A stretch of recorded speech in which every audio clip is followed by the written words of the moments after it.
Hello friends, तर झणझणीत अशी शेवग्याच्या शेंगाची भाजी कशी बनवायची ते मी आज तुमच्यासोबत शेअर करणार आहे. तर चला फार वेळ न घालवता आपण रेसिपी सुरू करू. तर इथे मी शेवग्याच्या शेंगा घेतल्यात आणि मीडियम आकारामध्ये त्या कापून घेतलेल्या आहेत आणि कापताना त्याच्यावरची साल जी आहे ती थोडी थोडी काढून घेतली आहे. आणि आता शेंगा मी स्वच्छ धुवून घेतल्यात. तर सगळ्यात आधी आपल्याला शेंगा ज्या आहेत त्या बॉईल करून घ्यायच्या आहेत. तर कढईमध्ये मी पाणी गरम करून घेतलंय, त्यामध्ये 1 चमचा मीठ घातलंय. आता यामध्ये आपण शेंगा बॉईल करून घेऊ. तर शेंगा ज्या आहेत त्या आपल्याला 80 to 85% बॉईल करून घ्यायच्या आहेत. शेंगा आपल्याला पूर्णपणे गाळ करायच्या नाही आहेत, कारण आपण शेंगा जर पूर्ण गाळ केल्या तर भाजीमध्ये त्या अगदी गिळगिळ होऊन जातात.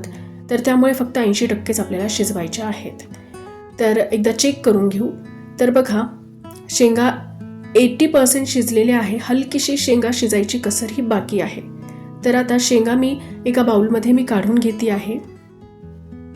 यातलं पाणी जे आहे ते आपण फोडणी देताना यूज करणार आहोत, ते फेकायचं नाहीये. आता त्याच कढईमध्ये मी थोडंसं तेल घातलंय. आता आपण भाजीसाठी एक वाटण बनवून घेऊ. तर इथे मी एक मीडियम साईजचा कांदा घेतलाय, 10 ते 12 लसणाच्या पाकळ्या घेतल्यात आणि अर्धा इंच अद्रकीचा तुकडा घेतलाय. आता हे सगळं काही आपल्याला भाजून घ्यायचं आहे. तर चांगलं काळसर होईपर्यंत आपल्याला कांदा हा भाजून घ्यायचा आहे. तर कांदा बघा अगदी काळसर झालाय. आता यामध्ये 2-3 काळी मिरी, 2-3 लवंग, 1 दालचिनीचा तुकडा आणि 1 लाल मिरची मी टाकलेली आहे. तर हे सगळं यासोबत आपल्याला 2-3 मिनिटांसाठी परतून घ्यायचं आहे. तर आता यामध्ये आपण खोबरं सुद्धा परतून घेणार आहोत. तर थोडं खोबरं जे आहे ते मी किसून घेतलं आहे. तुम्ही तुकडे करून सुद्धा टाकू शकता. तर खोबरं सुद्धा चांगलं ब्राऊन कलर येईपर्यंत आपल्याला परतायचं आहे.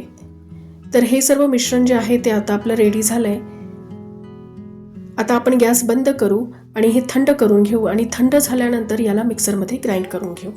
तर हे मिश्रण आता थंड झालंय आणि मिक्सरच्या जारमध्ये मी ट्रान्सफर करून घेतलंय. तर थोडं पाणी घालून आपल्याला याला मिक्सरमध्ये वाटून घ्यायचं आहे.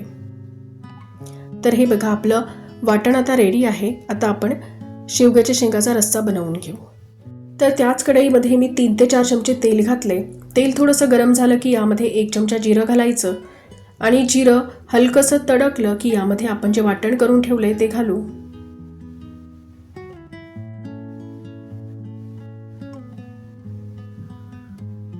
तर याला मिक्स करून घेऊ आणि यामध्ये आता काही सुके मसाले घालू. तर इथे 1 चमचा धनी पावडर, 1 चमचा रेड चिली पावडर आणि अर्धा चमचा हळद आहे, ती यामध्ये मी घातली आहे. व्यवस्थित सगळे मसाले आपल्याला मिक्स करून घ्यायचे आहेत. 1 चमचा इथे गरम मसाला मी घातलाय. तुम्ही कुठलाही तुमच्या ठेवणीतला मसाला किंवा किचन किंग किंवा सब्जी मसाला असेल तर तोही घातला तरी चालेल. तर मसाले जे आहे ते व्यवस्थित मिक्स झाले की यामध्ये थोडं पाणी घालू. तर इथे मिक्सरचं जार धुवून मी यामध्ये पाणी घातलंय आणि आता मसाला जो आहे तो आपल्याला चांगलं तेल सुटेपर्यंत परतून घ्यायचा आहे. तर आता तुम्ही बघू शकताय की मसाल्याला छान असं तेल सुटलेलं आहे. असं तेल मसाल्याला सुटलं की यामध्ये आपण बॉईल केलेला शेवगा घालू. तर इथे मी शेवगा आणि त्यातलं पाणी दोन्हीही घालून घेते आहे. आता यामध्ये एक्स्ट्राचं पाणी मी ऍड करणार नाहीये. तर एकदा मीठ वगैरे बरोबर आहे का एकदा आपण चेक करून घेऊ, कारण शेंगा शिजताना सुद्धा आपण मीठ घातलं होतं, त्यामुळे एकदा टेस्ट करूनच यामध्ये मीठ घालायचं. तर थोडंसं मीठ कमी होतं, तर अगदी अर्धा चमचा मीठ यामध्ये मी घातलंय. मिक्स करून घेऊ आणि 10 ते 15 मिनिटं भाजी आपल्याला चांगली आता शिजवून घ्यायची आहे. तर 10 ते 15 मिनिटं झाली आणि भाजी अगदी छान शिजलेली आहे. एकदा शेंग सुद्धा आपण चेक करून घेऊ. तर शेंग सुद्धा पूर्ण शिजली आहे. आता वरतून कोथिंबीर घालून गार्निश करून घेऊ.